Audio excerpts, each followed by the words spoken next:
geyser sends boiling water gushing 20 meters into the air. Ice-glazed trees form bizarre shapes. And a giant fog bank billows through a valley. All these wonders show water's amazing powers. Water takes on many guises and displays astonishing properties. Supercooled water turns to ice in the blink of an eye.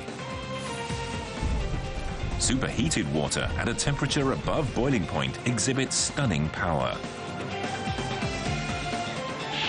Get ready to explore the incredible properties behind the wonders of water.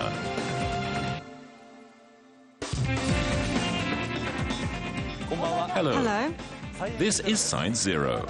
Today we'll be looking at the wonders of water.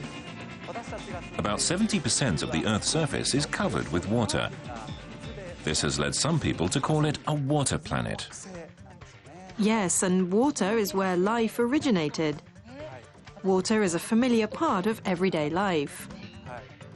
Water is familiar, but it also has many surprising properties. For example, when water becomes ice, changes from liquid to solid, its volume increases. It also has a large heat capacity. Water has remarkable properties like no other substance.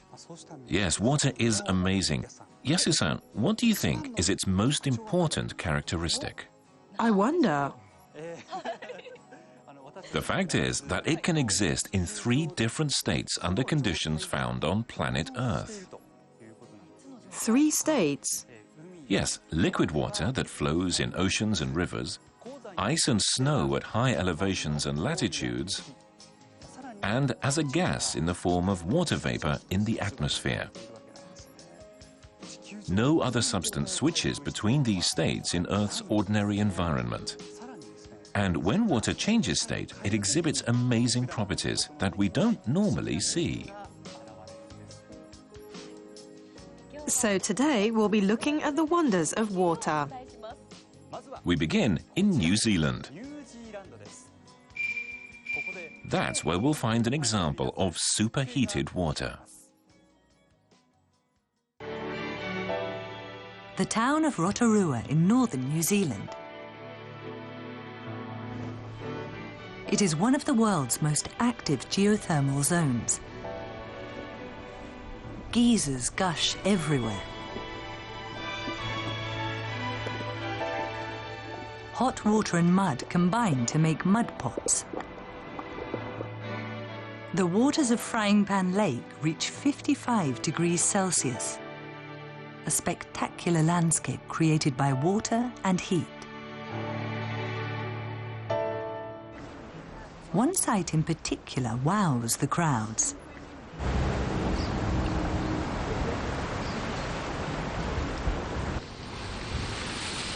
Pohutu Geyser, the world's largest geyser by volume.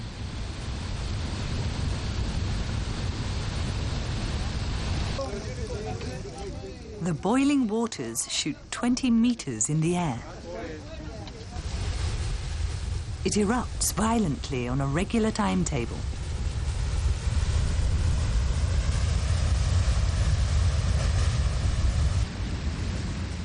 How long does each eruption last?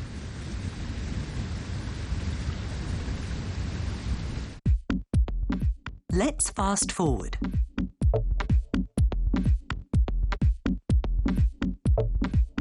Pohutu Geyser's eruptions continue for more than 3 hours. Each eruption spews out around 200,000 litres of water. That's as much water as the average Japanese home uses in a year. What mechanism causes the geysers to send hot water jetting out of the ground?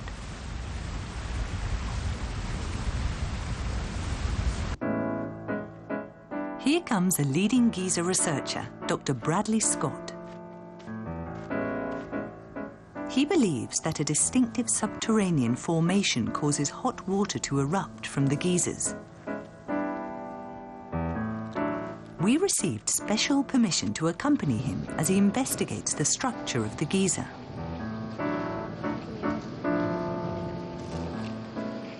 So this is Prince of Wales here, and this is one here, and one back there for Pahutu. The vents are only 20 centimetres across, surprisingly small. In fact, the small size of the vent is important.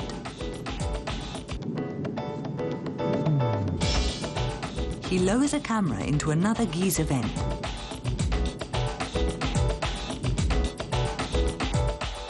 The vent runs straight down. A long fissure with a small diameter like this is needed to make water spurt up forcefully.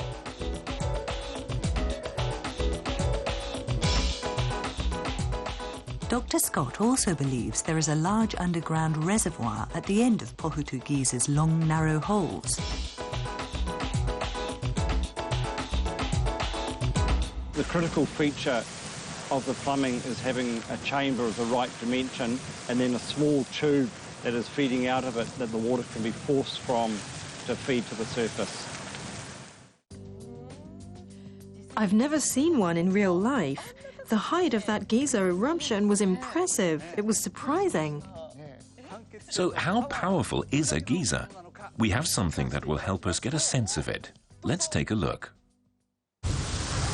Oh my! Wow! That really is powerful. This is a simulation of the Pahutu geyser. It reaches 20 meters. We're dwarfed by it. There must be an enormous amount of energy to push the water that high. Yes, now, Dr. Scott mentioned that the key to the mechanism behind geysers is the structure of the Earth below the surface. This unique structure is made of narrow fissures leading to an underground reservoir. How does such a structure give rise to mighty geysers? Well, let's watch and find out. At Kyushu University Graduate School, an experiment recreates a geyser.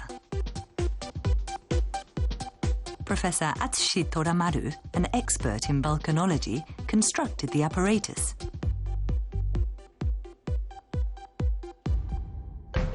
The narrow fissure through which the hot water emerges is represented by a 1.5-metre glass tube. A flask serves as the subterranean reservoir of groundwater.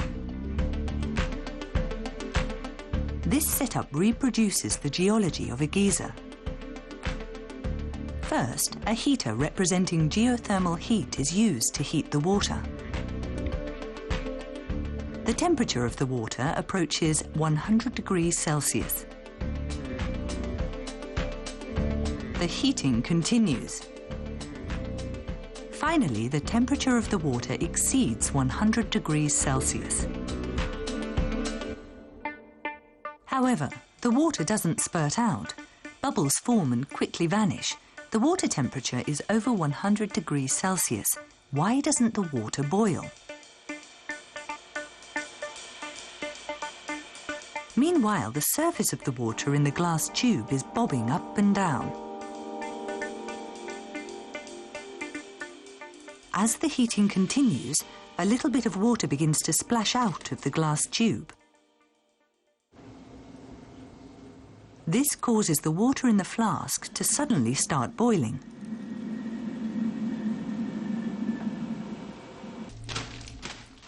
This resulting force causes hot water to spurt out of the glass tube.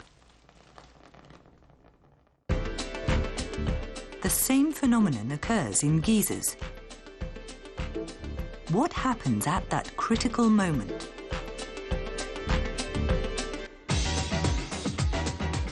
In fact, before the eruption, the water inside the glass tube exerts enormous pressure on the water inside the flask.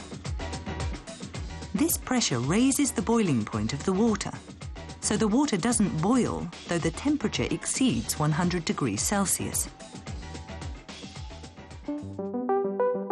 As the water continues to be heated, the force becomes great enough to eject some water. The water in the glass tube falls and the pressure in the flask drops. So does the boiling point. When this happens, the water is already hotter than 100 degrees Celsius. It instantly turns to steam and water blasts out in a boiling eruption. When water becomes steam, its volume expands 1,700 times. The force of this propels the hot water outward.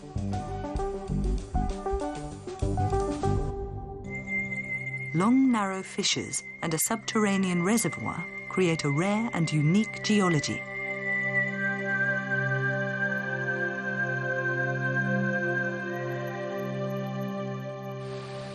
Wherever ample groundwater and geothermal heat are added to these factors, a geyser is born. It's a very unique situation. It's just a freak of nature that all of these things line up and allow it to happen. A narrow tube and a flask heated from below. Unless you have the natural equivalent of that, you don't have a geyser. So there aren't that many of them. It's strange that it must be over 100 degrees Celsius. Yes, it is. That is because water deep below the surface is under higher pressure. Therefore, it has a higher boiling point. That's why it doesn't readily boil.